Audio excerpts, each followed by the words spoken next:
Welcome back to the channel, everybody. Hopefully you guys are doing well. We are back on the Coxton sub today, and we are working on the only industry here in the port area that has not yet been built, and that was on purpose. But we are working on the meatpacking plant today. And you know, the setting here is late 60s, very early 70s, like, you know, pre-Amtrak, so 1970 and the first 2 months of 1971. So you can model kind of anywhere in that time frame and still reasonably fit in. By this point in time, meatpacking plants were definitely running out of rail service. Stock cars were quickly becoming a thing of the past if they weren't already on most railroads. And the way we simulate that here on the Coxton sub is by basically having stock cars never really go off route. So we do have stock cars from different railroads and things, and that's just to kind of add some flavor and some color. If you wanted to, of course, you know, you could always ship a stock car off. But for the most part, our stock cars will only ever be going to the co-ops to be loaded with cattle and then come right back here to the meatpacking plant. But this particular meatpacking plant is off the download station. It looks fantastic. It is interactive, meaning that you can load rail cars from it. However, as I have mentioned before, I'm not setting up that functionality on this route, so I actually turned that off. In the sense that I connected it to an invisible track so that I can't see it and a rail car will never get to it. And that's just my preference, just because I don't like the limitations that come with the interactive industries and how, you know, I can have 6 or 7 different stock car models that look wonderful and I love them, and they all use a different asset for cows. So it's especially bad with covered hoppers on this game. You know, there's 5 million commodities you can put in a covered hopper, and any one covered hopper hardly even has anything in common with another one unless it's from the same creator, and it just makes it really tough to add variety, and I don't like to track it, so it's a lot easier in my opinion for me to just fill the cars up myself, but that's just me. But that is why this one is present but not connected. So we'll still do, you know, the manual loading and whatnot and unloading of cars. But kind of the way I decided to structure this, I've got the tracks you're looking at right now are the 2 tracks for loading reefers. So I wanted to test some clearances here with that sign. And then the 3rd track on the right, that is actually just a lead for switching off a runaround track that's behind the camera that you can't really see. Since we are down in the port area of Coxton, this is an area that gets its own local. It's pretty tight. There's not too much space.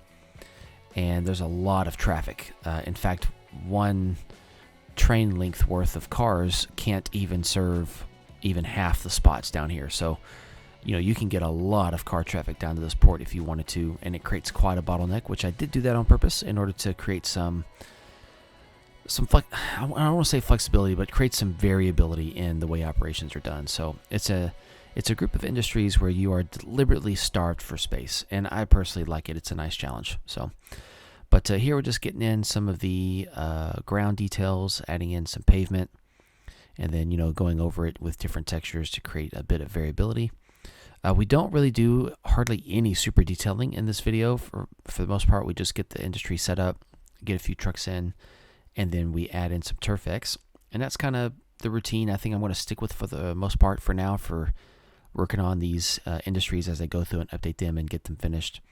Is I just want to make it where they're not just roughed in, but they look presentable, and then I can always you know, get a route release out and then add some of the ridiculous finer details you know, later on in some later updates. That also allows me to buy some time and, you know, not get bogged down in months of super detailing, but instead I can get a very functional and very attractive looking route out sooner. So it's a good compromise, I think.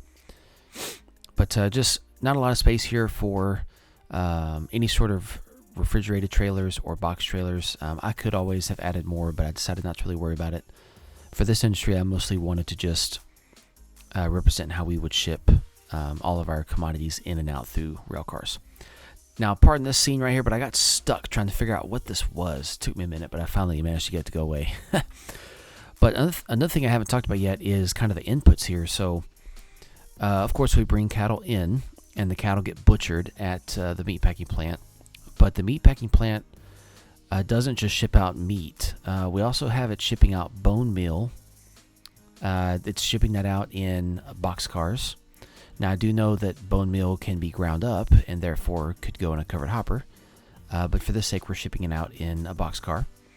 Kind of simulating the fact that the meatpacking plant is probably struggling financially and probably does not want to invest a lot of money in new infrastructure for loading and unloading covered hoppers when, loading it into boxcars has done them good for 100 years. But we also ship out hides. So from here, the hides can go, I think they go to the textile mill in Moscow. They could also probably ship to the furniture plant, but I don't think I have that set up. I think they go to the textile mill first to be, worked as leather products, and then I think the leather gets sent over to the furniture mill. The furniture mill is in the town of Med. It's one of the earlier videos on the route that we had. But that's kind of the thing. So not only are we just shipping meat out, but we're shipping these other commodities as well, kind of like byproducts.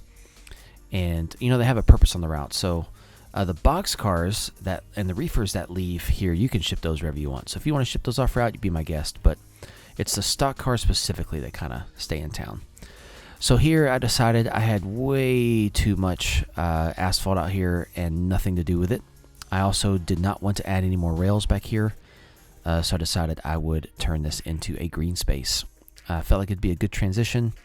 It also let me kind of hide some of the connecting areas between, Nick's yard and downtown Coxton with the port to create some separation. Separation is also always good for scenes. And also, too, I wanted to only have to do Turfex kind of on the edges. So I figured I would populate it with some trees and bushes so I wouldn't have to put Turfex down in that open area there because you wouldn't be able to see it. So we are going to kind of forest this up a bit, but now we're going to kind of go in and polish up the Turfex with some low-lying grass, and I occasionally will change the density to have some that's, more robust than others. And I also smooth out that hill a bit to kind of make it look a little bit better. So I just feel like when you add some short grass, you just really bring so much more realism and life into your world just by adding some short grass, whether it's splines, if you like grass splines, or using Turfex. You just got to have it along your tracks. It's all over the place. Grass is everywhere. So I just love to add it. I think it makes for a good look. And then, as is my typical approach, we kind of get a fence line going, and then we get some foliage along the fence line. Obviously some industries do keep their fences clean and some don't. And once again, kind of going back to the fact that we're assuming that this industry is well on its way out, since historically pretty much all rail car, stock car traffic had more or less ended by the mid-70s for the most part. We're kind of representing that they probably don't care much to clean up the fence line because they're trying to just stop running in the red. Sadly, it is what it is. Fortunately, stockyards and meatpacking plants still exist. They just are much more of a local operation. So they receive cattle from the local markets and, butcher and then ship out their meat usually in trucks, and it works fine.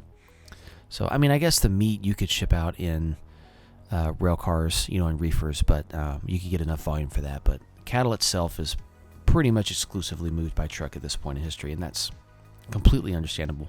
It's much more of a localized market. Plus the infrastructure behind making sure you satisfied the law for moving livestock was just crazy and expensive. So, after the early 1900s when shipping cattle wasn't really profitable anymore, railroads were trying to dump it. And that's why by the 70s they had pretty much managed to do just that. So regulation, laws, requirements, and, the expense of keeping them alive and not making them lose too much weight. You got to think about the fact that when you're shipping cows in a rail car, if you ship them over the course of 2 days, they're going to be stressed out and they're going to lose some weight, and that's meat you're not getting out of the animal. So the most you can limit that loss, the better you can do for your business and for your cows. So it makes sense that we don't do this by rail anymore. But you will see me have a couple more videos here around the port area, just kind of polishing up things. So right now, as usual, everything is kind of roughed in. But I do want to get things polished up a bit and get some details in so this port area can be more alive, and that way we can get it ready to have an operating session on it someday. So there is quite a bit of work to do here as far as scenery goes, and there's also a lot of work to do when we actually get ready for the op session. So it's going to be a while before I get back here to actually run some trains, but we will eventually get there. And so now I'm going to kind of add in some grassy details in this area just to kind of fill in this dead space. I did not want to have a parking lot for like trucks in there because there's no doors.